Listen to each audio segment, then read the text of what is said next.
Hello, security people. Welcome to Breaking into Cybersecurity. Renee's not with us this week, so it's just me and Eric going through his journey. So let's just jump right in. Eric, tell us a little bit about yourself. You're muted.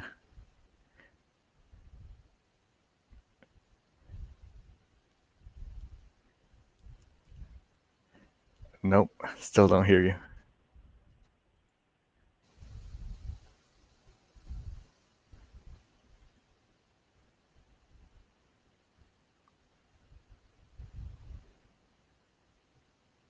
Nope. Hmm.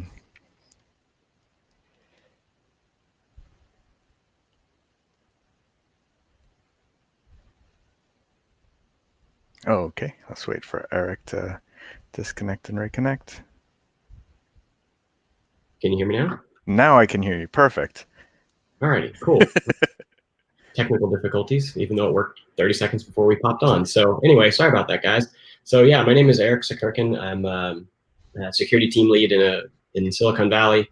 A little bit about myself. I've been in this space probably about 4 years officially in the private sector, and I started prior to that working in the military and the Air Force.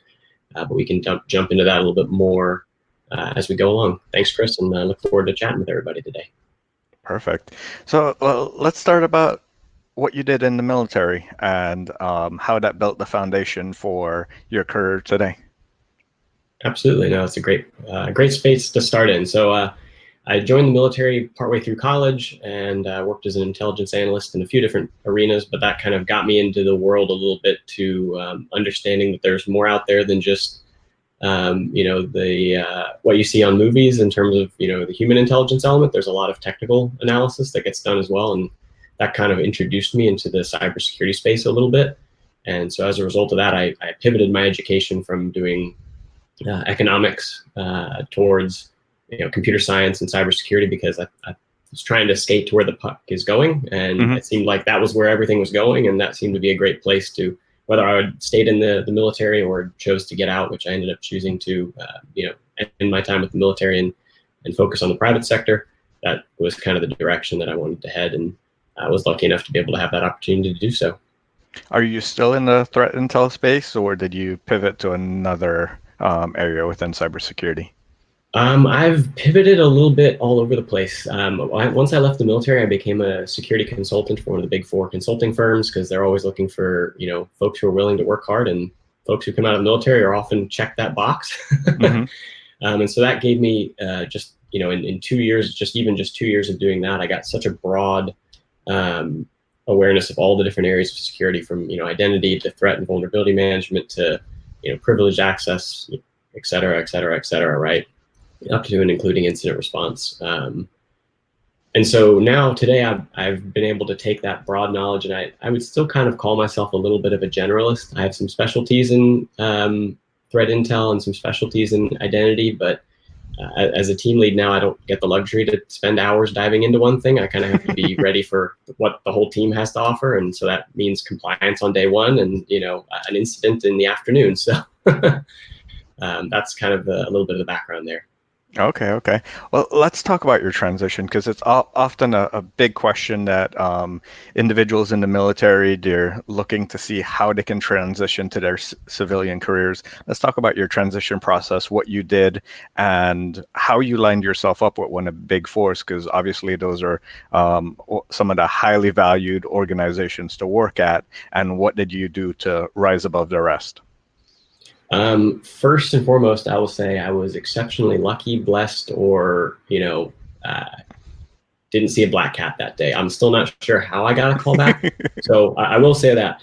But there were many things that I did to get up to that point, to try and set myself up for success. And starting with the first day I joined the military, and you don't have to start on day one, but I highly recommend as early as hey, whether I may stay in for 20 or 30 years, or maybe I'll only get out after 4 or 5, always plan for your exit day. And that was something that I took in from day one, to always plan, whether, again, long term, short term, whether I'd go to the private sector or stay in the federal government in some way or capacity, always planning for that. And so the big thing that I always recommend to folks who are either transitioning currently or will one day, because we will all, anyone who is in the military will one day no longer be in the military. So preparing for that, getting education. Most of the branches provide opportunities for tuition assistance, and at the very least, at the end, you get the GI Bill, where you can go to school for basically for free. So highly recommend leveraging those resources that you've earned as a service member. And yeah, if people have more specific questions, I'm more than happy to talk more about that. But that would be my short version: is plan for the day you exit as soon as you possibly can. So you brought up the topic of education. What did you do educationally to prepare yourself either for your exit or your future career in cybersecurity? Great question. So I worked on a bachelor's in computer science. At least a few years back, there wasn't like a ton of cybersecurity degrees per se, but there was at least a few like networks forensics courses, and you could kind of get a little like minor or focus area. And so I tried to take any courses that I possibly could as a part of that computer program to towards the security space, so network security program, class courses, etc. And I think those were key. Later on in my career, I'd started doing some certifications as well, like through ISC squared or anything like that. But I think the first step is getting either an associate's or a bachelor's if it's feasible for you, and if you already have experience, maybe you've got you've been working in the space for 5 or 10 years, and maybe you kind of have the work experience to count, to compensate, but I didn't. So I needed that, I think, as a sort of an entry gate, at least for Big Four. I'm not sure they would have talked to me if I didn't have that. So yeah. Okay. So since you took education, you took certifications, is there specific recommendations that you have to leverage your military experience for in the private sector so that you can show that you're differentiating yourself from typical candidates? Absolutely. So I think, from many different backgrounds, whether it's military or not, but I think especially in the military, we get the opportunity, even from a very young age, to be leaders. And having that leadership and ownership mindset is a huge force multiplier. That would be the military phrase, but a differentiator in the private sector, we would call it, right? The ability to, compared to a kid fresh out of college, right? And I don't mean kid in a derogatory way, but just, fresh, they're fresh out of college. They may have not had a full-time job yet to that point, may not have had to go under highly stressful situations. The ability to think clearly under stress and solve complex problems while, under fire, so to speak, I think is a huge differentiator in the cybersecurity space, because guess what? We're all stressed. Our jobs are pretty stressful. We don't want the company to get hacked, or if it is, we want to solve it quickly. So I think that would be a key differentiator in terms of leadership and ability to have those soft skills that are not always a given with someone who's maybe fresh out of college or grad school. Okay. So what was your first jump into the industry? The first jump into the industry was, I joined the Big Four, and then I got dropped off, a week later after some, welcome to the company kind of stuff. Again, they do a great onboarding process, nothing against that, but, essentially after the quick ramp up, I got dropped off at a big multinational company that needed help reworking Active Directory to, protect things like against pass the hash, because that was a big deal back then. Less so now, but it was a huge vulnerability back in the day. Nobody wanted their domain admins to get popped. So that was the first project. And basically what it taught me was you have to learn rapidly. And that's a skill set, and that's a mindset that I've taken in my security career since then. If you can learn rapidly, whether formally or informally, that's going to be a huge asset to you. Where are some of the areas that you go to ramp up quickly in a new subject? Google, but no, more specifically, Cybrary has some great resources. I would promise I'm not sponsored by them, but I've used them for certifications and some other things. That it's just a great resource that's totally available for us. Likewise, there's Slack communities or other Discord channels and stuff or Discord servers that people will use who are in the security space to connect and try and bounce ideas off of each other. I think community is key in this space. That and finding a mentor and following kind of what they do, right? So if you find the right mentor, I've found that it's been very helpful to just say, hey, so what are you reading? What resources do you like? And that's been key. That, and there's some great podcasts, right? I don't know if you guys listen to, obviously we're on one. This is a great podcast, and there's several others in the security space. I won't mention names, but just type in cybersecurity, and there's a handful of really quality content to just keep your mind fresh with what's going on, and hear from even thought leaders and CISOs, right? How are they seeing things? How are they thinking? Well, I have a great list of podcasts on my LinkedIn profile. So if you're interested in finding out more, there's at least 40 to 50 different podcasts within the area that you could take a look at. But you mentioned a couple of things that I wanted to dive in on. So the first one was the use of social media and or networking. Talk to me about how you go about networking and whether that changed while you were in the military versus when you came out, and what do you do to utilize that to maximize or continue your development in your career? Great question. I'll start with this. In the military, I networked well inside the military, but I had never even heard of Slack and stuff because we don't always necessarily use that. Some of these technologies that are popular in the private sector space. But once jumping into the private sector, meetups are great. There's IR meetups, there's cloud security meetups. Again, depends on your region and your where you are, but there's in most major metro areas, there's at least a few meetups a month. Going to things like B-sides, if there's one in your region or area. I know the DC area has a bunch of specific cons as well. So it just depends on kind of where you are in the country. But first, I'd definitely recommend the meetups, because that's where you're going to find the people and the communities to get on those Discord servers or to get on those Slack channels, where you've got the ability to bounce ideas off of people and really just leverage the crowd, right? Crowdsourcing is popular these days, and it's essentially a way to crowdsource information, and you can provide content and they can provide content, and it kind of, we're all fighting the same fight, so to speak, even if we're working at different companies or even competitors, right? I don't want to see my competitor get hacked, and likewise, I hope they don't want me to get hacked, right? So we can work together even as business competitors to both raise the level of security across our industries. Have you gone to any conferences either before or since? I have. Actually, my favorites are just going to the B-sides. I love that they're local, they're small, don't have to pay $1,500 or $1,800 or whatever to sit and listen to vendors talk at you. You go to B-sides, it's, I don't know, the one in San Francisco is like $50 and they feed you. You can't beat that. And you can volunteer there if you want. There's, capture the flag events. There's great talks from a whole array of people. And sure, there's some vendors and all that good stuff too, but it's a much smaller, tight-knit community that I think is really great. And it gives you the opportunity to really meet people, not maybe like the big RSA to contrast, where there's a lot of people there. In one of the other topics you brought up earlier was mentorship. Talk to me about how you utilize mentorship either in your transition or since your transition to help your career. Great question. So mentorship has been huge for me. What I'll say is it's finding a mentor is the big first step. And I think that has to happen kind of organically. There are some folks, and I've had luck in just, first proving myself, proving that I'm willing to work hard and willing to learn and willing to be coachable, and then asking, hey, would you be willing to mentor me?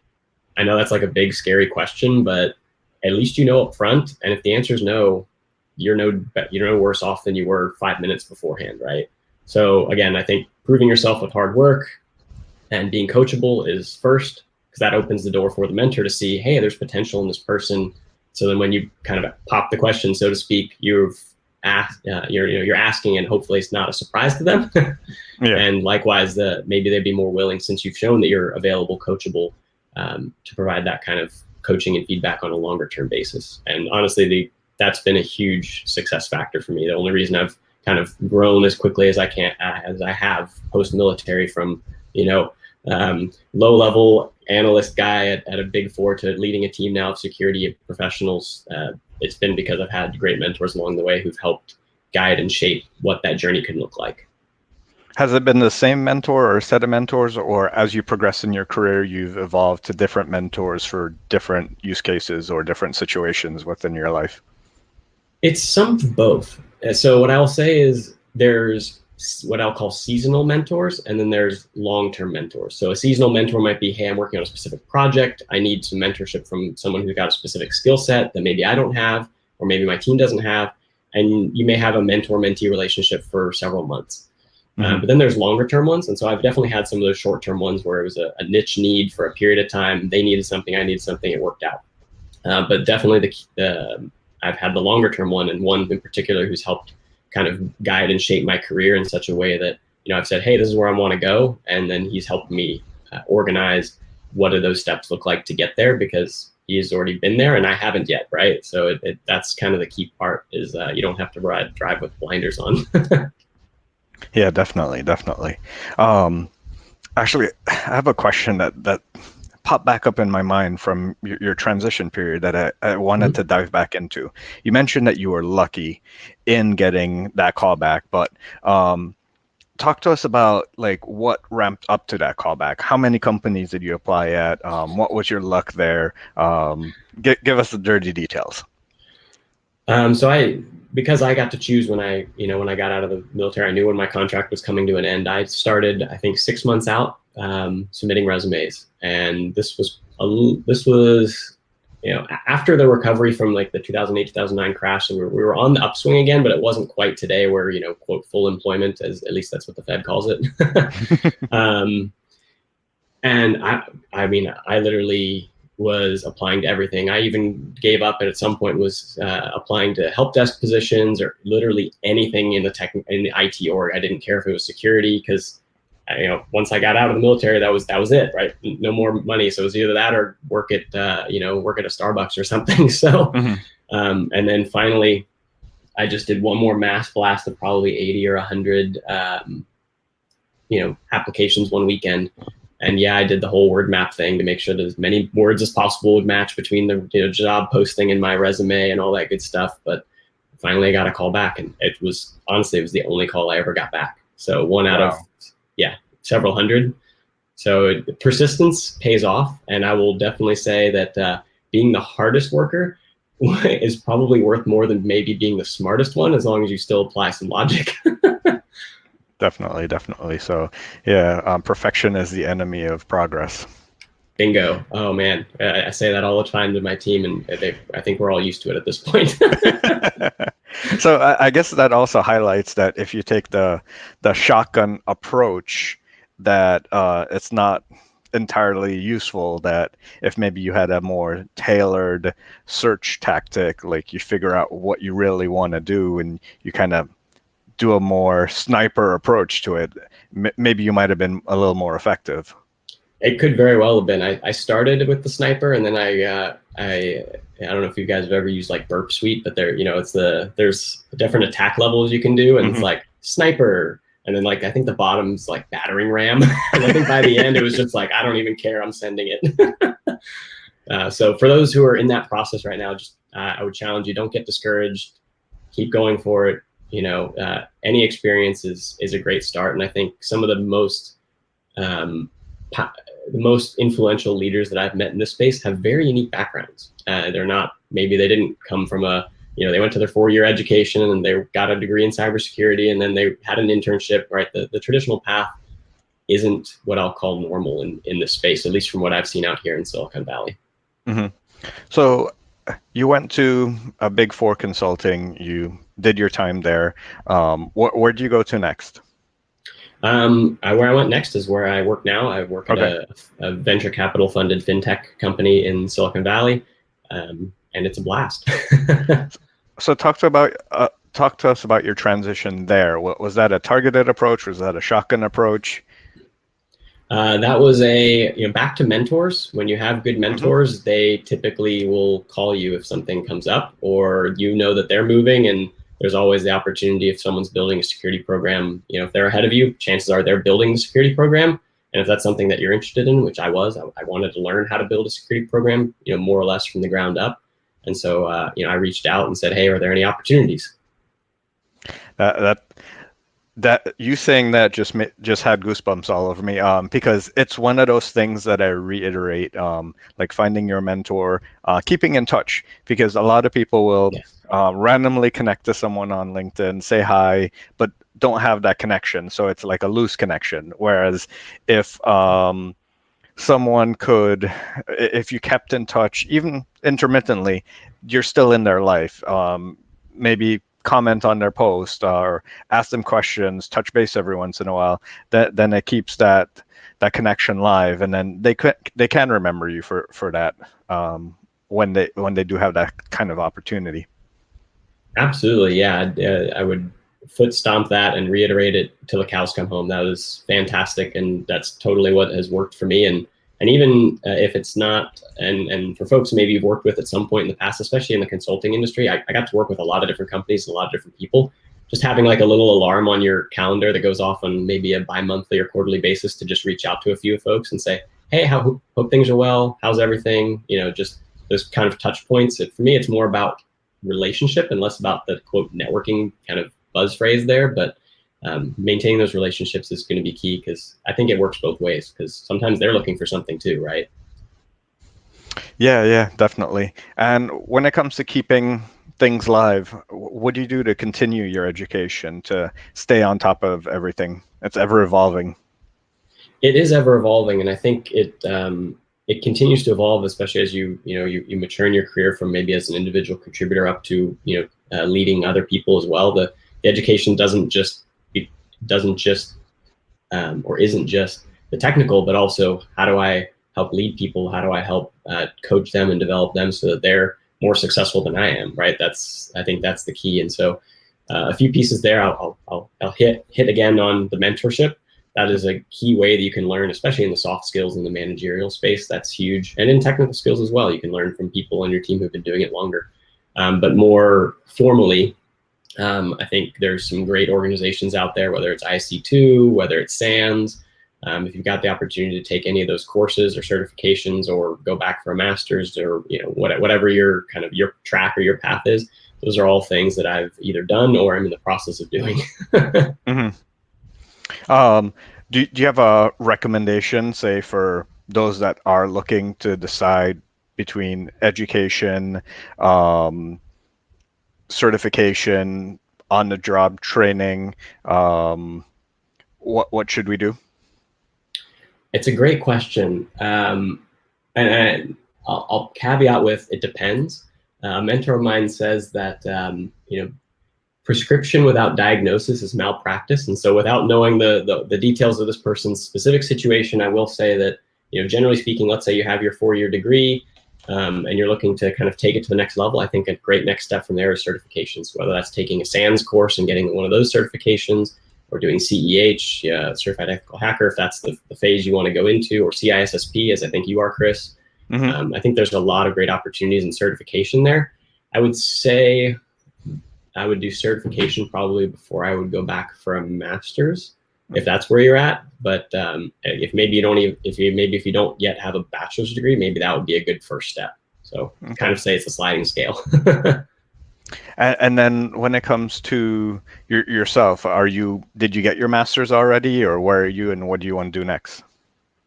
Yeah, so that's actually my next journey, is I'm looking to start that process, because I think that's probably the next step for me. Again, have the 4-year education, it was great. Have some certifications, from IC2, and I think those have been valuable. But I think the next step for me is a master's degree, and that's what I'm in the process of looking into right now. Okay. I'm trying to think. You're running a team right now. For those that are looking to get into the leadership space while it's not as technical, what recommendations do you have for individuals that might be more on the people side than the technology side? I think I would say make sure you have at least a foundation in the technical. I mean, most people would call me probably fairly technical, but compared to my team, I definitely have team members who are more technical than me. And that's okay, but I need to at least be able to understand and speak their language. Mm-hmm. And so I think for folks who maybe are less on the technical side, there's still the opportunity to learn and get a foundation, even if it's not, you're not going to be the one writing these, extraordinary SQL queries, or, whatever it is, or, the one actually hacking the web app, right? And that's okay, but to be able to understand what the terminologies are, like what is a cross-site scripting, how does HTML work, right? Or how does TLS work, right? Some of these underlying technological foundations are helpful. And then to your first question, kind of pivoting, how do you make the pivot into more of a leadership space? And for me, that's been and I think you may get tired of me saying this, but mentorship helps Yeah. because they're a step ahead. Hey, how did you do that? How can I help? How can I move that in that direction? And just having those sort of conversations has been key. So having those managers or supervisors to be able to have those conversations with it's been critical for me, at least. So your mentors have been helping you with how to have those tough conversations with your stakeholders and your leadership, and how to help them develop their career and have those types of conversations. Yes, yeah, it's almost like a full circle kind of thing, right? So the mentor says it to you as a coaching moment, and then 3 weeks later, you find yourself telling that to your team member as a coaching moment, and you're like, oh man, I feel like I've heard this before. So we're approaching the bottom of the hour, and I truly appreciate the time that you've provided with us thus far. I'd like to ask one final question, and that's if you had one piece of sage advice that you would give to someone, whether in the military or not, following in your footsteps, what would that be? I would say work smarter and harder. Well, how do you do that? And that's the tougher question. It depends. Would I say smarter as in, if something can be automated, try and figure out how to automate it, right? Work smarter. Working harder isn't just doing the thing that could be automated in a manual fashion. I mean, work harder as in show that you were willing to put in the time and effort. That gets noticed much, much more than being the smartest person on the team. If you're willing to dive in and try something, even if you have no idea what's going on, that willingness to just plow through and try and figure it out and learn from it and fail fast and then recover, that is a huge asset. And so that's what I kind of mean by work smarter and harder. So you could also summarize that as having eternal curiosity, because you're curious how you can automate it, and then you're curious on what you could do to solve it. So you're going to just keep hammering at it until you do. Yeah, I should readjust my sage advice to eternal curiosity or perpetual curiosity. Well, there you go. There you go. Eric, thank you so much for your time today. I truly appreciate it. And feel free to share this along. And if you have others in your network that you feel have a great story that they're willing to share, feel free to recommend us. We love having stories. And really, this is for everyone out there listening that coming up behind us that want the piece of advice from every different guest that we may have, and they can take tips from here and there to make it their journey and not just our journey. Absolutely. Thanks so much, Chris, for doing this. And yeah, have a great rest of your day. Take care, everyone.